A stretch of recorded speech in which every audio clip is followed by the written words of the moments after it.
Perché in questi contesti in cui ci sono le persone e la comunità è importante che ognuno si senta parte di questa rete, anche di quella rete informale, ma anche di quella rete legata alle associazioni, allo sport e a chiunque abbia proprio a che vedere con la socialità delle persone.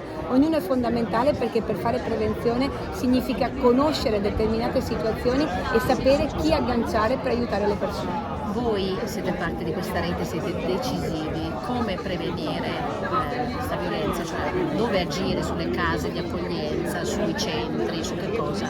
Come regione? Molte sono le attività che vengono già poste in essere, che la Regione Veneto da anni sta portando avanti. Quello che si sta facendo ora è potenziare anche una parte legata per esempio alla stazione degli autori di reato attraverso anche la Cassa Ammende con un bando che serve proprio per gestire prima la situazione, anche quando ci sono situazioni di reclusione, lavorare proprio perché quando deve essere rientrata la persona all'interno della comunità abbia già un aspetto formativo importante. Dall'altra parte tutta quell'attività che i centri di violenza stanno facendo e sulla quale grazie alla proroga da parte del Ministero è possibile prorogare per 3 anni la loro attività, anche perché il terzo settore che lavora in tutta la regione del Veneto ha una preparazione che va anche un po' oltre, anche rispetto all'opportunità di agganciare queste persone dopo il loro percorso all'interno di un lavoro e poi anche in uscita in quelle case di sgancio per poi ritornare ovviamente a ripercorrere la propria strada e la propria vita. Dall'altra parte tutta quell'attività di sensibilizzazione che già si sta facendo con importanti progetti anche che si stanno portando in campo attraverso tutto il terzo settore,